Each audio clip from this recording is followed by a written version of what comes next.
నమస్తే, నేను మీ మధు. గన్నవరం మాజీ ఎమ్మెల్యే వల్లభనేని వంశీ పేరు ఇప్పుడు హాట్ టాపిక్గా మారింది. ఎందుకంటే ఆయన కనుమరుగైపోయారని, అజ్ఞాతంలోకి వెళ్ళిపోయారని, స్విచ్ ఆఫ్ చేసుకొని మరి తిరుగుతున్నారని కొన్ని వార్తలు వస్తున్నాయి. కానీ పోలీసులు మాత్రం వల్లభనేని వంశీ గురించి గాలిస్తున్నట్లు కొన్ని వార్తలు కూడా వస్తున్నాయి. అయితే వంశీ దొరికారా లేదా అన్న విషయం పక్కన పెడితే అసలు వంశీ అజ్ఞాతంలోకి వెళ్ళడానికి గల కారణాలేంటి, ఆయన ఫోన్ స్విచ్ ఆఫ్ చేసుకొని మరి తిరగడానికి గల కారణాలేంటి, వంశీ ఎందుకు ఇంత భయపడుతున్నారు అనే విషయాల గురించి రోజు మనం తెలుసుకుందాం. ప్రస్తుతం మనతో పాటు ఉన్నారు senior journalist doctor Durga Vadlamani గారు. వారిని అడిగి మరిన్ని విషయాలను తెలుసుకుందాం. నమస్కారం మేడం. నమస్తే అండి. మేడం, పోలీసులు సైతం వల్లభనేని వంశీ గురించి గాలిస్తున్నట్టు తెలుస్తోంది. అసలు ఎందుకు గాలిస్తున్నారు? ఆయన చేసిన తప్పేంటి? ఆయన వంశీ ఎందుకు ఇంత భయపడుతున్నారు? అంటే మాచవరం పోలీస్ స్టేషన్లో ఆయన మీద కేసు నమోదైంది, హత్యాయత్నం కేసు. అందుకని మళ్ళీ అరెస్ట్ చేస్తారనే భయంతో ఆయన అంటే కోర్టుకు కూడా వెళ్ళాడు. ఆయన హైకోర్టుకు వెళ్తే హైకోర్టులో కూడా చుక్కెదురైంది. అందుకని అరెస్ట్ చేస్తారన్న భయంతో ఫోన్ స్విచ్ ఆఫ్ చేసి ఎక్కడికో వెళ్ళాడని అంటున్నారు.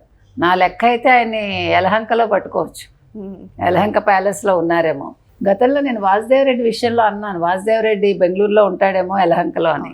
బెంగళూరులోనే దొరికాడు అతను. అంటే వీళ్ళందరినీ కూడా కాపు కాసేది జగన్మోహన్ రెడ్డి కదా. అందులో అందగాడు కాస్త ఎలా అయిపోయాడో చూడండి పాపం. జగన్మోహన్ రెడ్డి ఏ ముహూర్తాన్ని అందగాడు అన్నాడో మనిషి ఎలా అయిపోయాడో. జగన్మోహన్ రెడ్డి ఎవరి గురించైనా చెప్తే అలాగే అవుతుంది. అందుకని ఇవాళ అసలు ఎక్కడున్నాడు వల్లభనేని వంశీ? ఎందుకంత భయం? తప్పు చేసినప్పుడు ఉండాలిగా. అవును.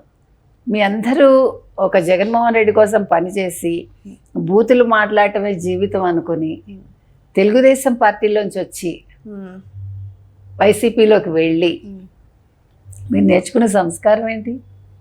ఒక క్రమశిక్షణ గల పార్టీలో ఉండి ఒక క్రమశిక్షణ లేని పార్టీలోకి వెళ్ళి మిమ్మల్ని మీరు భ్రష్టు పట్టించుకుని మీరు తెలుగుదేశాన్ని తిట్టాననుకున్నారు, మహిళలను తిట్టాననుకున్నారు. అదేదో చాలా గొప్ప పని, ఇంకేముంది మళ్ళా 30 ఏళ్ళు మేమే రాజ్యం వెళ్తాం అనుకున్నారు. కానీ ఆంధ్రప్రదేశ్ ప్రజలు అంత తేలిగ్గా ఏది మర్చిపోరు, వదిలిపెట్టరు. అంటే మహిళల్ని కించపరిస్తే మిమ్మల్ని ఎత్తిన పెట్టుకుంటారా?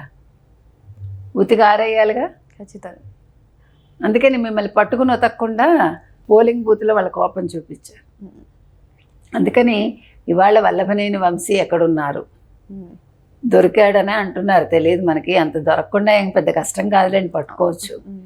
ఎక్కడ దానుకున్నా ఏ కలుగులో ఉన్నా తీసుకొస్తారు బయటికి. కాకపోతే ఏంటంటే బాధగా ఉంటుందండి. అసలు ఆంధ్రప్రదేశ్ గురించి మాట్లాడుతుంటే మనం ఏంటి, అసలు ఒక వైసీపీ గురించి చెప్పాలంటే అసలు ఒక పార్టీ ఇలా ఉంటుందా, పార్టీలో వ్యక్తులు ఇలా ఉంటారా, అసలు ఇలాంటి సంస్కారం ఉంటుందా? అంటే మనకి రాజకీయాలు, రాజకీయ పార్టీలు, రాజకీయ నేతలు అంటే సాధారణంగా సరే కొట్టుకుంటారు. రాజకీయం వరకు ఒక ఇష్యూ మీద వాళ్ళు ఏదో కొట్టుకుంటారు, తర్వాత పద్ధతిగా ఉంటారని అనుకుంటాం, ఒక రెస్పెక్ట్ ఇస్తాం మనం. ముందు బట్టలకే ఒక రెస్పెక్ట్ ఉంటుంది.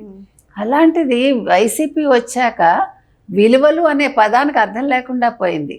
ఆయన ఏ విలువలు విశ్వసనీయత అన్నారో జగన్మోహన్ రెడ్డి, అంటే వాటికి విలువ లేకుండా చేసి ఒక విశ్వసనీయత లేకపోవడం అంటే వైసీపీ అన్నట్టుగా చేసి ఆ పదాలకు అర్థం లేకుండా చేశాడు.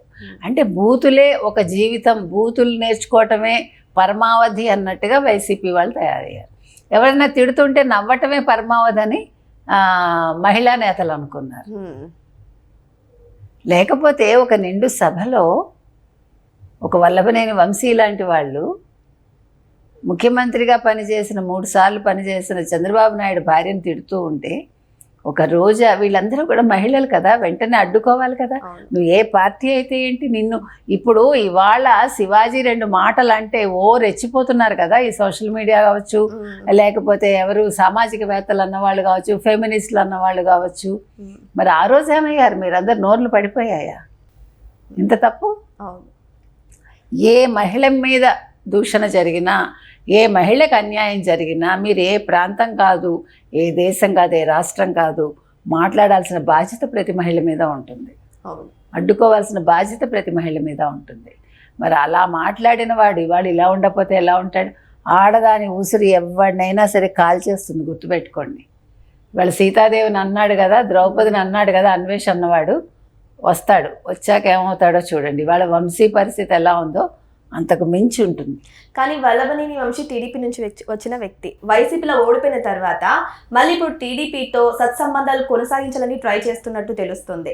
మరి నిజంగానే వాళ్ళిద్దరి మధ్య సఖ్యత ఏర్పడిందంటారా? ఎవరిద్దరి మధ్య ఎందుకు ఏర్పడుతుందండి? ఇలాంటి వాడిని ఎవడైనా దరి చేరనిస్తాడా? చేరనిస్తే మళ్ళీ అసలు ముందు టీడీపీని ప్రజలు నమ్ముతారా? అలాంటి పిచ్చి పని ఎవడు చేయడండి. ఇప్పుడు వంశీ ఏదో అనుకుంటే అవ్వదు. ఇవాళ అయినా కేసులు ఎక్కడికి పోతాయండి? ఆయన మీద ఇప్పుడు ఎవడు ఊరికే పెట్టలే కదా కేసులు. అతను ఎవరు, సత్యవర్ధన్ని ఎస్సీ అతన్ని కిడ్నాప్ చేసిన కేసులో ఆయన అరెస్ట్ అయ్యాడు కదా. అందుకని చేజేతులా చేసుకున్నాడు. ఇవాళ ఆయనతో పాటు ఆయన అనుచరులు ఎవరైతే ఉన్నారో వాళ్ళందరూ కూడా పరారీలో ఉన్నారు. కాబట్టి అందరూ దొరుకుతారండి. వల్లభనేని వంశీకి ఖచ్చితంగా మళ్ళా అరెస్ట్ అయితే ఉంటుంది. ఈసారి అరెస్ట్ అయ్యాక మరి ఏ రకంగా ట్రీట్మెంట్ ఇస్తారో మనకు తెలియదు. ఇవ్వాలండి, ఒక్కొక్కడికి ఇవ్వాలి. ఆడవాళ్ళని తిట్టిన ఎవరిని కూడా వదిలిపెట్టద్దనే మనం చెప్తాం. మరి వంశీ పేరు కూడా రెడ్ బుక్లో ఉందంటారా? రెడ్ బుక్ ఎందుకండి? ఏ బుక్లో అక్కర్లేదండి. వాళ్ళ మనవ బుక్కులే ఉన్నాయి వాళ్ళకి. వాళ్ళు చేసిన తప్పు వాళ్ళ మనసు అనే పుస్తకానికి తెలియదా? ఇవాళ ఎందుకు లోకేష్ ఎందుకు అవసరం? లోకేష్ అవసరం లేదు. వీళ్ళకి సిగ్గు లజ్జ ఉంటే వీళ్ళే ఒప్పుకోవాలి. నేను చేసింది తప్పు అని చెప్తున్నాడా ఎవడైనా? ఇంతవరకు నోరు విప్పాడు ఎవడైనా? బలవంతంగా మా మీద కేసులు దిద్దుతున్నారు అని. ఇది బలవంతంగా ఎందుకు పెడతారండి? మీరు తప్పు చేశారు కాబట్టి ఎవిడెన్స్లు మీరే ఇచ్చుకున్నారు కదా. సత్యవర్ధన్ కిడ్నాప్ కేసులో మొత్తం ఫుటేజ్ ఉంది కదా. అందుకని వాళ్ళకి తెలుసు. కానీ ఇలాంటి చోట అహంకారం పనికిరాదు. తప్పు చేశాక ఒప్పుకోవటానికి అహంకారం అడ్డు రాకూడదు. అది నేను చెప్తున్నా. ఏది ఏమైనా వంశీ అనేవాడు దొరుకుతాడు, ఎక్కడికి వెళ్ళడు. ఎంత దూరం వెళ్తాడు? అందుకని దొరికితే ఖచ్చితంగా అరెస్ట్ చేస్తారు. అది ఖచ్చితంగా అరెస్ట్ అయితే తప్పదు, అంతే. మరి ఈసారి ఎన్ని రోజులు ఉంటారు? అది మనమేం చెప్తామండి, ఆయన చేసుకున్న కర్మను బట్టి ఉంటుంది. సో ఏదేమైనా సరే వల్లభనేని వంశీ చివరిగా పోలీసులకు దొరికారని కొన్ని వార్తలు అయితే వస్తున్నాయి. మరి కేసు విషయమై వల్లభనేని వంశీని ఎన్ని రోజులు కస్టడీలోకి తీసుకుంటారా, లేదంటే అరెస్ట్ చేస్తారా అన్న విషయాల గురించి ఇంకా కొన్ని రోజులు వెయిట్ చేసి చూడాల్సిందే. Thank you so much. Thank you.